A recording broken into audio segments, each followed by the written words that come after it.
Bill Clinton, President of the United States, the most powerful man in the whole world, a Rhodes Scholar, but he didn't know anything about God's food laws. Leviticus 11, written 3,800 years ago. And then in 1932, scientists created the electron microscope, and a PhD professor at Stanford University took all the different blood types and all the different food groups, and he looked at them underneath an electron microscope. And in 1932, scientists built the first one, and Stanford University Medical Research School got one of the first, along with Harvard. And so he used the electron microscope, and it took him several years to do it, and then his son took over his work. He was a PhD professor at Stanford University Medical Research School, and he was a teacher there, and he had access to the electron microscope. And then his son finished up his father's work, and they wrote a book called Eat Right for Your Blood Type. And it verified, the electron microscope verified all of God's food laws, if you know how to read the book. Now, all people with the A blood type, Asia, Oriental people, the red-skinned people, crossed over the land bridge, that's you Indian chiefs, all you Mexican people, South America, Central America, all red-skinned people, you're fishermen. You got the A blood type. But when you came to America, across the land bridge, each Indian tribe has a different migration pattern. Now, the Miccosukees down in South Florida, they eat a lot of fish, so they're not sick.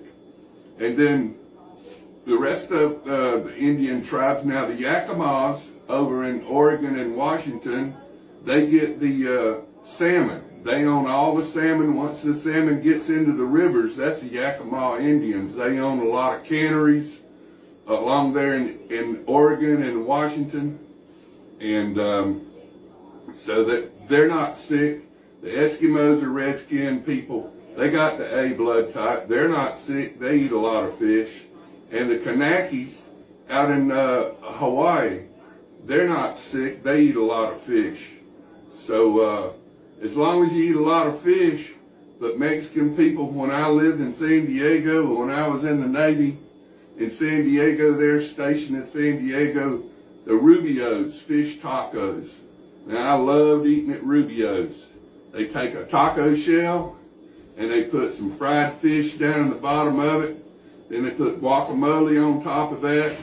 And then they put the coleslaw on top of that. And they take Rubio's hot sauce, and you put on top of that, and you got a fish taco.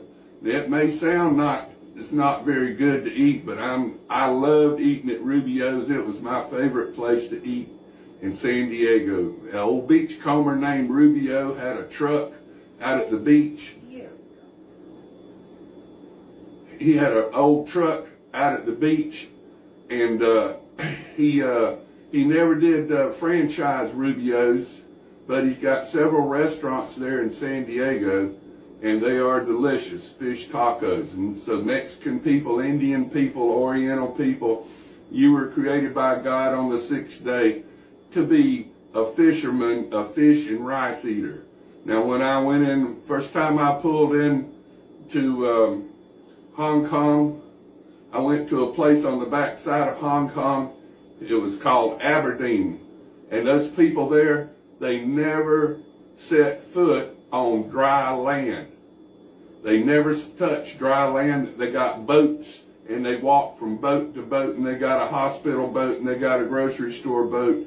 But those people never touch dry land. So they're fishermen, and they're doing what they're supposed to, and they're eating and they're not sick. But Indian chiefs out there in the western part of the United States, there's not very many places to eat fish.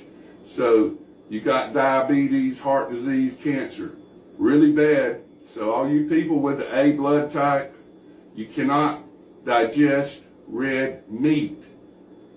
So if you try to eat red meat, you get sick. And the same way with pork.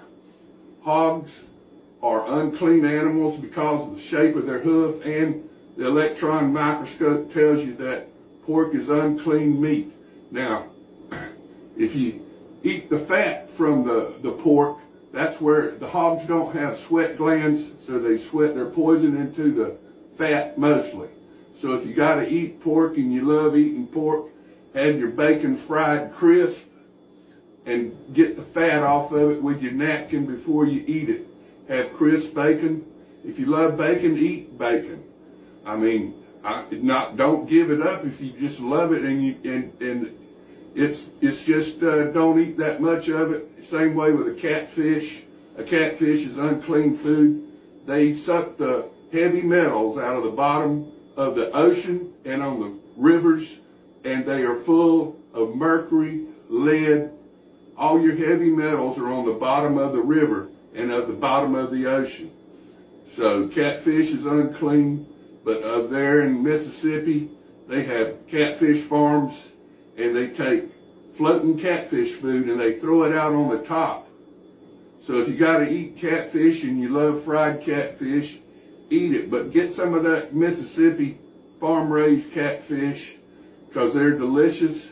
They taste just like it's a normal catfish, but they eat floating catfish food. They're not eating off the bottom and getting their full of heavy metals like catfish normally do. Now shrimp are full of iodine. I was with a guy one time on his 40th birthday, and he got him a big plate of shrimp, and he got iodine poisoning. His throat swelled up like a bullfrog. His face turned beet red. EMTs were going to have to do a tracheotomy on his throat and put a pipe in his throat but they poured some Benadryl down him, and in about 30 minutes he was okay. He didn't have to get cut on. But shrimp are full of iodine, and so you don't want to eat unclean food. If you do eat, just eat a little bit of it and enjoy it. If that's what you want to do, eat. But Bill Clinton learned the hard way as President of the United States, the most powerful man in the world, and he's a Rhodes Scholar. He's a very, very intelligent man, but he didn't know what to eat and what not to eat, and he didn't know anything about God's food laws or the electron microscope. And so those are your food laws. The people with the O blood, the black folk of Africa, and the white cavemen of Europe, people with the O blood, they're the hunter-gatherers. They're to eat red meat and potatoes. The people with the A blood, they're the fishermen, the fish and rice eaters created on the 6th day by God. Now, how did God create flesh man? The rib. Count your ribs, men folk. You got the same number of ribs a woman's got. Now, the correct translation is not rib in the Bible. It's curve. The feminine portion of the DNA curve. And how did God create flesh man? He took the clay from the earth, the DNA from 5 billion years of evolution on this earth.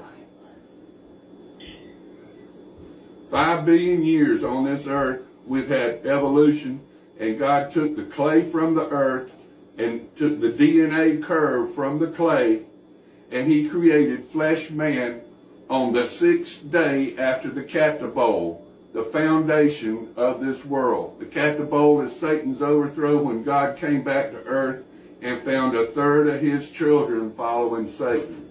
Revelation 12, verse 4, and the dragon used his tail to sweep 1/3 of God's children, God's stars. We were spiritual beings in the first earth age, and we're going to all be changed back into spiritual beings at 777. God created flesh man for one reason only, to find out whether you love him or not. Hosea 6:6, all God wants is your mercy, your love. God wants to know whether you love him or whether you're going to follow Satan. Now, 1/3 of God's children, God's stars, God's spiritual beings followed Satan in the first earth age.